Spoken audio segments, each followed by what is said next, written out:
Information technology हा कुठला विषय आहे? स्किलचा विषय आहे. लक्षात आलं? म्हणजे तुम्ही कोड शिकत आहात, तुम्ही स्किल शिकत आहात. याच्यासोबतच तुम्हाला भाषेचं ज्ञान असायला पाहिजे. म्हणून तुम्हाला ॲबिलिटी एनहान्समेंट कोर्स AEC या अंतर्गत काय दिलेला आहे? इंग्रजी हा विषय दिलेला आहे. लक्षात आलं? त्यानंतर कॉमर्सच्या विद्यार्थ्याने आर्ट्स किंवा सायन्सचे विषय शिकायला पाहिजे.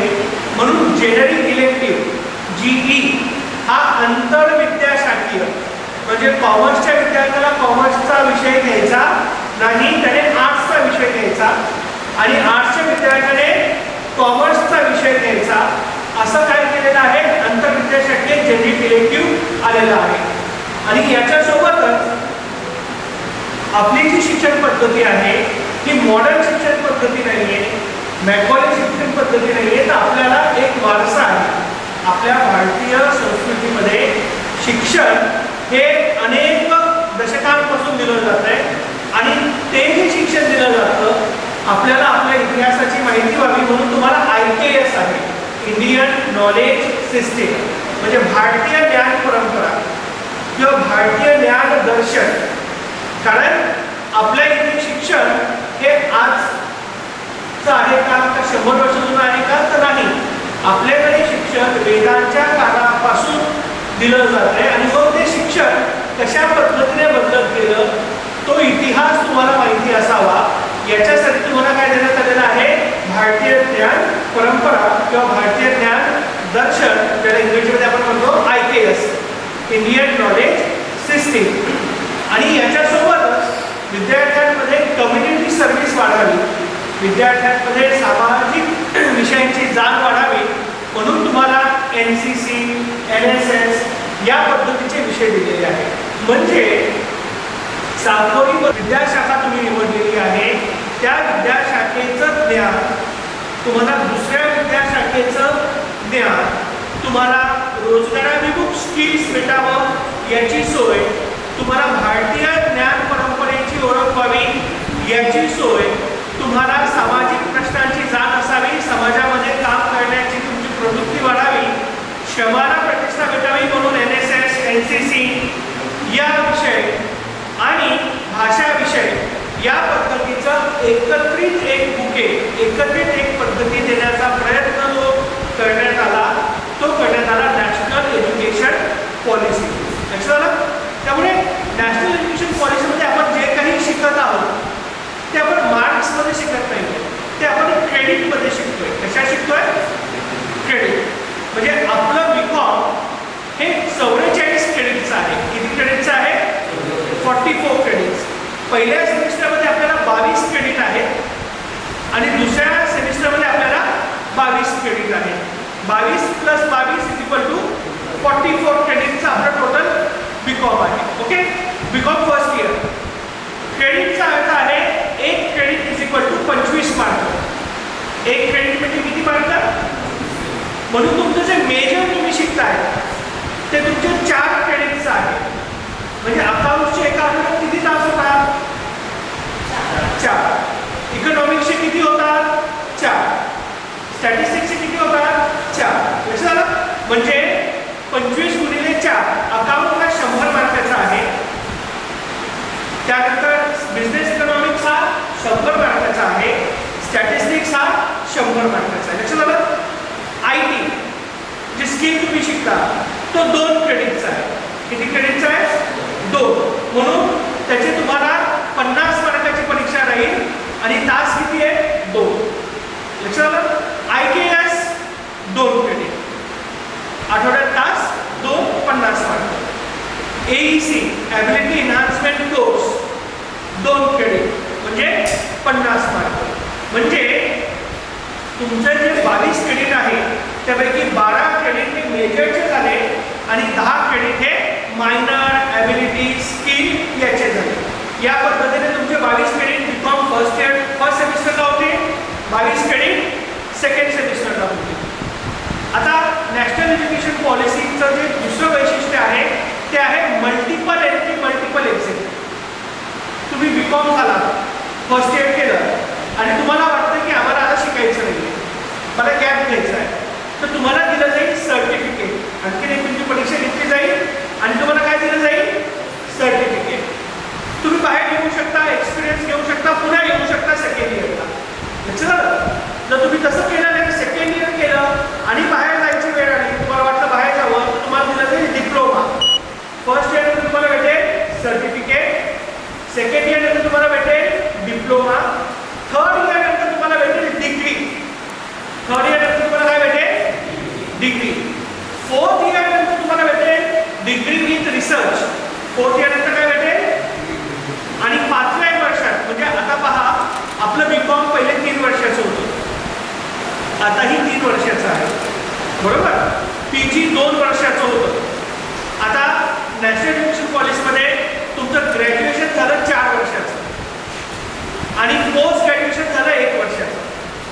म्हणजे 3 आणि 2 जे होतं ते काय झालं आता 4 + 1. लक्षात आलं? 3, 2 आता काय झालंय 4 + 1. लक्षात आलं? म्हणजे ज्या विद्यार्थ्यांना रिसर्चमध्ये जायचं आहे त्या विद्यार्थ्यांना आता पुढच्या वर्षी बीकॉम 4 इयर जे आहे, डिग्री फक्त प्लेन राहील, मग बीकॉम ऑनर्स राहील, बीकॉम विथ रिसर्च असं राहील. मग ज्या विद्यार्थ्यांना रिसर्चमध्ये जायचं आहे, ज्यांना पुढे PhD करायची आहे, तेच मग 5व्या वर्षामध्ये जातील आणि डायरेक्ट PhDला ॲडमिशन घेतील. या पद्धतीचं मल्टिपल एंट्री, मल्टिपल एक्झिट. तर हे जे 4 वर्षाचं बीकॉम आहे हे कंप्लीट करण्यासाठी तुम्हाला देण्यात आलेले आहेत 7 वर्ष.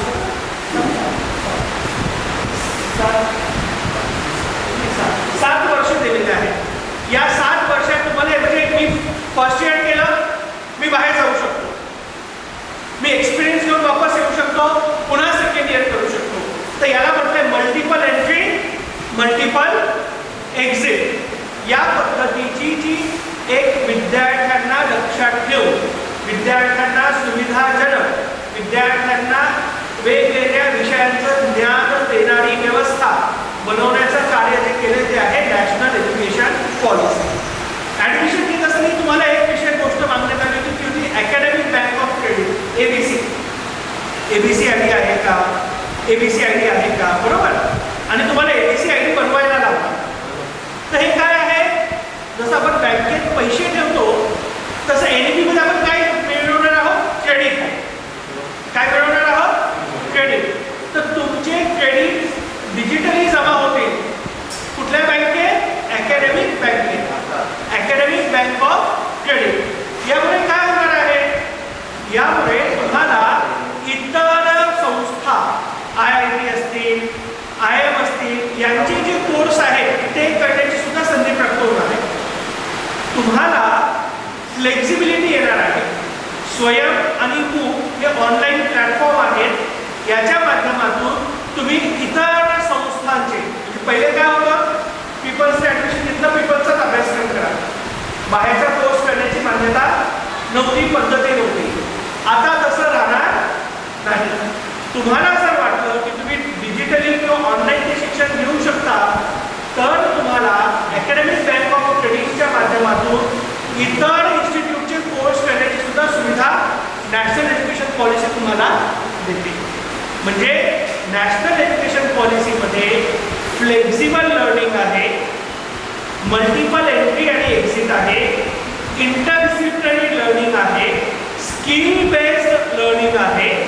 या पद्धतीचं सर्वसमावेशक शिक्षण देणारी ही पद्धती 2020 पासून अंमलात आलेली आहे. लक्षात आलं? आपण त्याच्यामध्ये सध्या तुम्ही शिकत आहात. पहिली ती PGला आली, मग बीकॉम फर्स्ट इयरला आली. या वर्षी जे 3rd इयरची बॅच आहे, बीकॉम 3rd इयरची, ती NEPची पहिली बॅच आहे. म्हणजे 3 वर्षापूर्वी UGला सुरू झालं आणि आता हळूहळू ते पुढे 4th इयरला जाईल आणि मग 5th इयरमध्ये गेल्यानंतर ज्यावेळेस तुम्ही बीकॉम 3rd इयरला जाल त्यावेळेस एंटायर UG + PG हे NEP प्रमाणे झालेलं असेल. ओके. तर अशा पद्धतीची जी व्यवस्था आहे ती आहे नॅशनल एज्युकेशन पॉलिसी. बहुतेक परवा क्रेडिट सिस्टीमवरती आणखीन विस्तृतपणे मोरे सर बोलणार आहे. श्रेयांक पद्धती, क्रेडिट सिस्टीम असा काही विषय आहे. त्यावेळेस तुम्हाला आणखी ते क्लिअर होऊन जाईल. ओके, मी इथे थांबतो. बोला सर. गुड आहे मॅडम. यानंतर तुमच्याशी संवाद साधा. मला या विद्यार्थ्यांना मार्गदर्शन करण्याची संधी दिली. आपला जो विषय आहे तो जो मी नेहमी शिकवतो किंवा जो शिकवण्यासाठी आहे त्यालाच अनुसरून आहे, म्हणजे IT रिलेटेडच आहे. तो आहे digital skills and career opportunities. सर्वप्रथम आपण बघूया डिजिटल म्हणजे काय. तुम्हाला माहिती डिजिटल म्हणजे काय? तुम्ही वापरतात, अनुभवतात. डिजिटल म्हणजे पेपरलेस. जे पेपरवर वर्क होतं ते सोडून बाकीचं जे काही तुम्ही वर्क करता कॉम्प्युटरवर, मोबाईलवर, हे सगळं काय आहे तुमचं डिजिटल. आणि डिजिटल स्किल्स म्हणजे how to operate mobile phone, how to operate computer effectively, त्याचा तुम्ही प्रभावी वापर कसा करता, त्याच्यामध्ये वेगवेगळे ॲप्लिकेशन्स असतात, ते तुम्ही कशा प्रकारे इफेक्टिवली यूज करतात, म्हणजे डिजिटल स्किल्स. तुम्हाला कॉमर्सच्या विद्यार्थ्यांना मार्केटमध्ये जॉब ऑपॉर्च्युनिटीज आहेत, परंतु सोबत काय पाहिजे डिजिटल स्किल्स पाहिजे. डिजिटल स्किल्समध्ये तुम्हाला त्याच्यातले ॲप व्यवस्थित वापरता आलं पाहिजे. तुम्ही मोबाईल वापरता, मोबाईलचा वापर काय करता फक्त सोशल मीडिया बघण्यासाठी, बरोबर. आम्ही बघतो, तो विषय नाही, परंतु किती वेळ बघता हे महत्त्वाचं आहे. तो वेळ कसा कमी करता येईल सोशल मीडियाचा. तुम्ही फक्त नॉलेज घेण्यासाठी सोशल मीडिया वापरा, आवश्यक, काही प्रॉब्लेम नाही, पण दिवसभर त्याच्यातच घालू नका. तुमचा जो अभ्यास आहे त्याला इम्प्रूव्ह कसं करू शकता, त्याच्यासाठी तुम्हाला डिजिटल स्किल्स हेल्पफुल ठरतात, ते तुम्हाला मदत करतात. वेगवेगळे ॲप्स आहेत, वेगवेगळे इन्फॉर्मेशन सोर्सेस आहेत, जे तुम्ही इंटरनेटच्या माध्यमातून मोबाईलवर, कॉम्प्युटरवरती यूज करू शकता. वेगवेगळे ॲप्स, फॉर एक्झाम्पल AIचे ॲप्स आहेत, ChatGPT आहे, ग्रोक आहे, जेमिनी आहे. याच्यातून तुम्ही वेगवेगळी इन्फॉर्मेशन काढू शकता, त्याचं ॲनालिसिस करू शकता, त्याचं इंटरप्रिटेशन करू शकता. तुम्हाला डेटा अवेलेबल झाला नाही, तुम्ही माहिती काढू शकता. एखादं टॉपिक समजा कम्प्लीट झाला नाही तर तुम्ही तिथून तो कवर करू शकता. ही माहिती तुम्हाला इझिली अवेलेबल आहे. वेगवेगळे ॲप्स तुम्ही कॉम्प्युटरमध्ये चांगल्या प्रकारे हँडल करू शकता. जसं की तुम्ही MSCIT केला असेल तुमच्या बऱ्याच जणांनी, तर तुम्हाला MSCITमध्ये MS ऑफिस शिकला असेल, त्याच्यामध्ये MS word, excel, power point आम्ही शिकलो. त्यावेळेस आम्हाला गरजेचंही होतं. नवीनच मार्केटमध्ये आलं होतं. 2003ची गोष्ट, मी ज्यावेळेस 11वीला होतो. जानेवारी 2003मध्ये माझं MSCIT झालं होतं. मला 56 मार्क मिळाले होते 100पैकी. म्हणजे मला 56% समजला समजायचं तर ते समजलं नाही असं. त्याचा आपण जनरल अर्थ जरी घेतला तरी तो मान्य आहे, कारण जेवढे मार्क मिळाले तेवढं आपण त्यावेळेस कन्सिडर करतो. त्यावेळेस सिस्टीम होती प्रॅक्टिकल शिकवायचे आणि एक्झाम कशी व्हायची MCQ बेस्ड. आणि MCQ जे प्रॅक्टिकल शिकलो ते येईलच असं काही शास्त्र दिलं होतं. त्यामुळे प्रॅक्टिकल यायचं मला, तर थेरी कन्फ्यूज करायची, थेरीमध्ये ऑप्शन्स असायचे. त्यामुळे पण आजकाल त्याचंही स्वरूप बदललेलं आहे. वेगवेगळे सोर्सेस आलेले असल्यामुळे MSCITसुद्धा त्याच्यामध्ये ॲडव्हान्स झालेले आहेत. तुम्हाला जे ॲप्लिकेशन्स येतात MS ऑफिस, हे मी तुम्हाला जनरल शिकू शकतो, जे मी शिकलेलं आहे किंवा जे मी नॉलेज मिळवलेलं आहे. पण ॲडव्हान्स शिकण्यासाठी तुम्हाला मार्केटमध्ये त्याचे ॲडव्हान्स कोर्सेस असतात. Advance excel, advance MS office, हे तुम्हाला शिकावं लागतं. मार्केटमध्ये कॉमर्सच्या विद्यार्थ्यांना भरपूर स्कोप आहे, तर त्याच्यासाठी तुम्हाला त्याच्यासोबतच पाहिजे डिजिटल स्किल्स इफेक्टिव्ह करायला पाहिजे. जॉब्स तुम्हाला भरपूर आहेत. ॲग्रिकल्चर सेक्टरमध्ये आहे, बँकिंग सेक्टरमध्ये आहे, IT सेक्टरमध्ये आहे.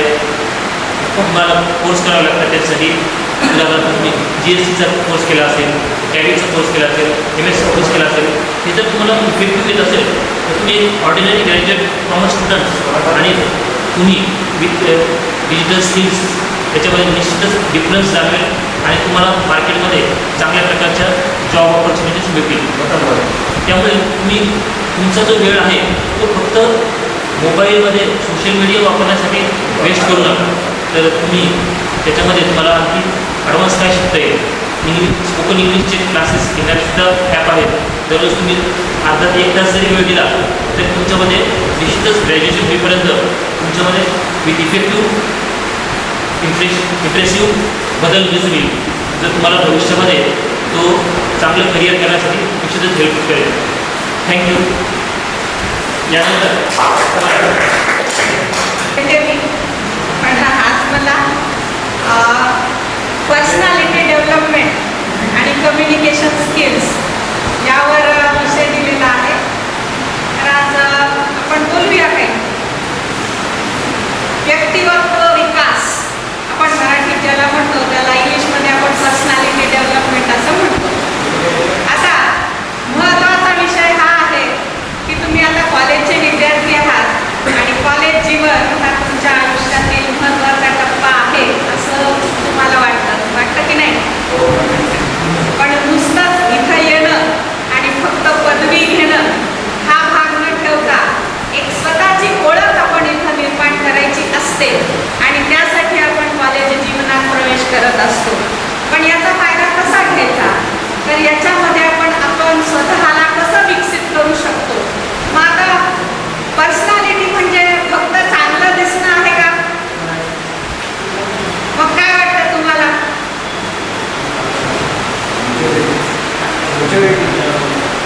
काय काय वाटू शकतं की पर्सनॅलिटी याची एक चांगल्या पर्सनॅलिटीची व्यक्तीला मी आज भेटलो किंवा भेटले असं जर म्हटलं तर तुम्ही काय डिफाईन करू शकता?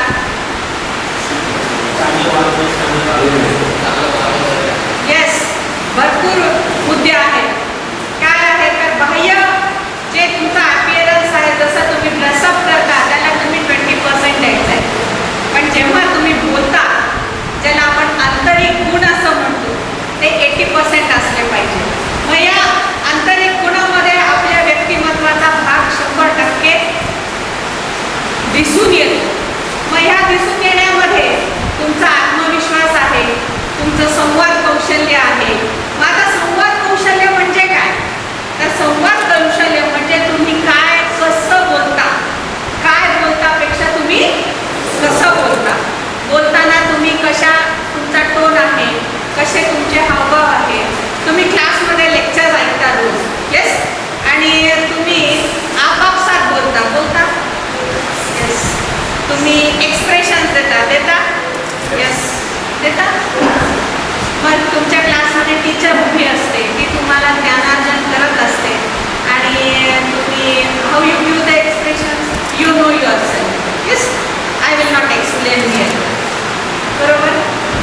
मग त्याचं रिफ्लेक्शन कुठे होतं? बाकीच्या क्लासवर होतं, त्या टीचरवर होतं, क्लासच्या डिसिप्लिनवर होतं. तुमचा मोबाईल वाचतो. चूक आहे की बरोबर आहे? चूक आहे. तुम्ही वर्गात उशिरा येता. चूक आहे की बरोबर आहे? चूक आहे. This is personality. Yes, you distract the person which is not good. बरोबर आहे? मग तुमची कशी पर्सनॅलिटी झाली? कशी झाली? डिस्ट्रक्टिव्ह. तुम्हाला डिस्टर्ब करायचं आहे. So you should avoid. तुम्ही हे सगळं अवॉइड केलं पाहिजे. त्याच्यानंतर समोरच्यांचं ऐकून घेण्याची वृत्ती डेव्हलप करायची. आपण मध्ये इंटरप्ट करायचं नाही. मग तो मित्र असो, घरचे असो, कोणी असो. हे करत असताना तुमच्या संवादामध्ये नम्रता असली पाहिजे आणि स्पष्टपणा असला पाहिजे, जो आपल्या लोकांमध्ये खूप कमी असतो.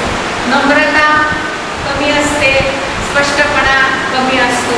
आपण कोणाचंही न ऐकून घेता आधी रिॲक्ट करतो. हे अवॉइड करायचं.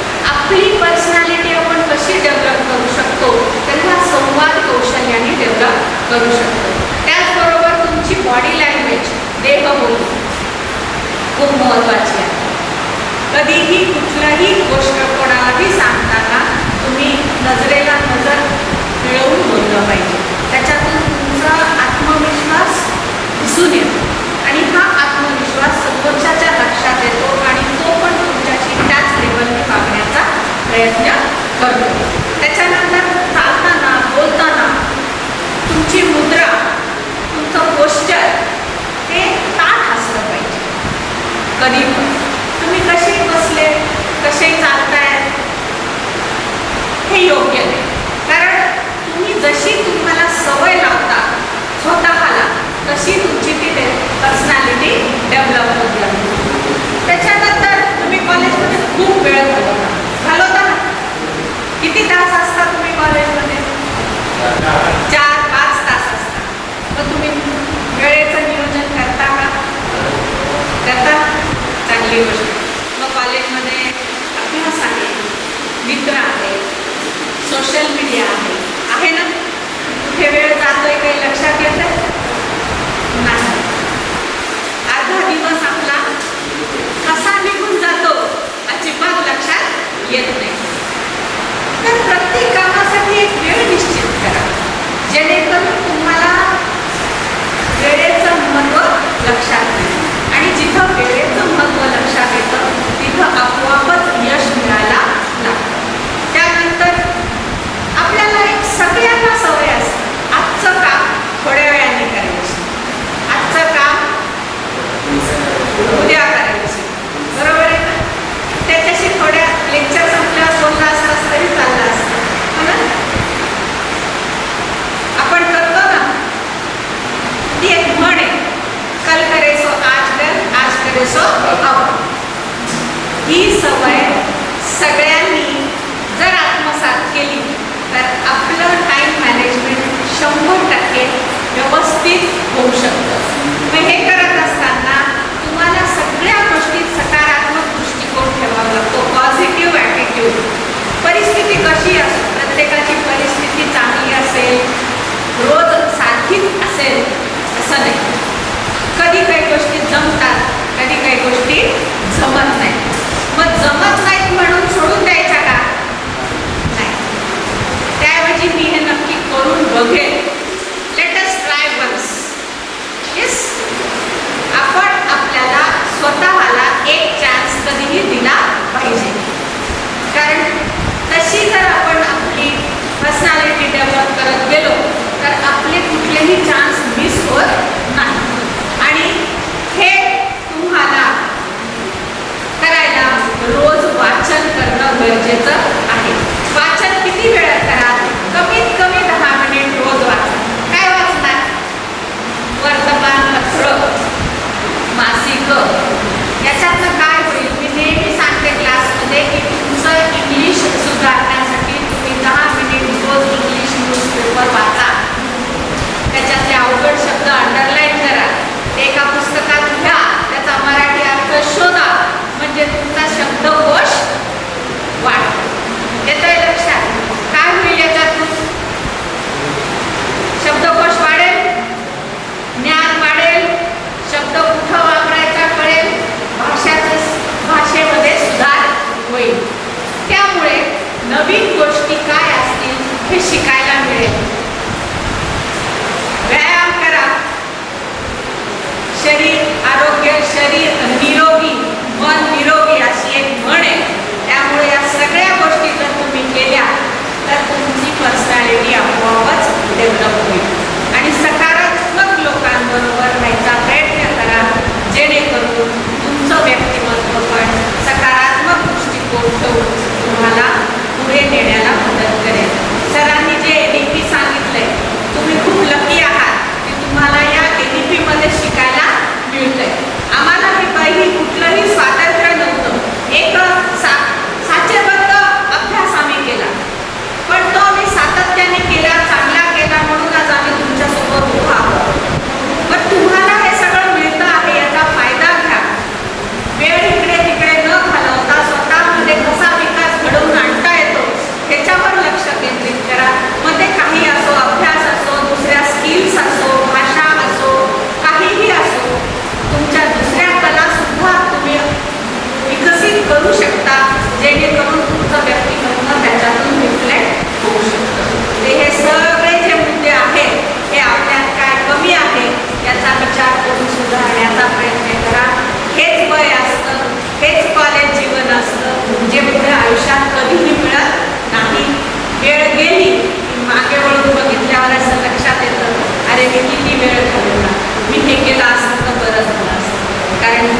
काही फार बोलणार नाही. वर्गात वारंवार तुम्हाला मी गाईड करत असतो.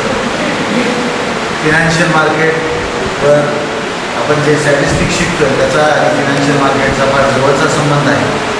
मीन मीडियन मोड कोरिलेशन स्टँडर्ड डिव्हिएशन शिकताना त्याचा मार्केटशी काय संबंध आहे वगैरे तुम्हाला सांगायचं. यूट्यूबवर भरपूर व्हिडिओज आहेत. एक क्विज आहे CNBCवर, म्हणजे 10वीपेक्षा कमी वयाचे मुलं शेअर मार्केटमध्ये काम करतात आणि लाखो कमवतात. आपल्यालाही या संधी माहीत पाहिजे. त्या मी सांगण्यापेक्षा तुम्ही स्वतः शोधल्या पाहिजे. कारण डिजिटल मीडिया तुमच्या हातात आहे, यूट्यूब तुमच्या हातात आहे. त्याचा उपयोग आपण पुरेपूर केला पाहिजे. वेळोवेळी आपण ते शिकू. आजचा कार्यक्रम तुमच्यासाठी विशेष करून आयोजित केला होता. NEP काय आहे ते तुम्हाला डॉक्टर सचिन पवार सरांनी सांगितलेलं आहे. डिजिटल मीडियाचा ॲप्सचा वेगवेगळ्या ॲप्सचा कसा उपयोग करायचा याच्याबद्दल तुम्हाला डॉक्टर विजू जाधव सरांनी मार्गदर्शन केलेलं आहे. कोणत्याही इंटरव्ह्यूला फेस करताना सगळ्यात आधी बाह्य तुमचं स्वरूप पाहिलं जातं. तुम्ही कसे दिसता, कसे आहात, कसे कपडे घातलेले आहेत. त्याच्यानंतर तुमचं नॉलेज चेक केला जातं. तो आंतरिक भाग आहे. या दोन्ही गोष्टी नेमक्या काय आहेत आणि तुमच्या जीवनावर त्याचा काय इम्पॅक्ट पडणार आहे त्याबद्दल डॉक्टर तुम्हाला मार्गदर्शन केलं. फार वेळ न घेता या सर्वांचे मी आभार मानतो. तुम्हाला मार्गदर्शन केलं. आम्ही चौघही तुम्हाला शिकवत असल्यामुळे वर्गातही आम्ही तुम्हाला वेळोवेळी मार्गदर्शन करत राहू. सर्वांचे आभार मानतो आणि हा कार्यक्रम संपला असं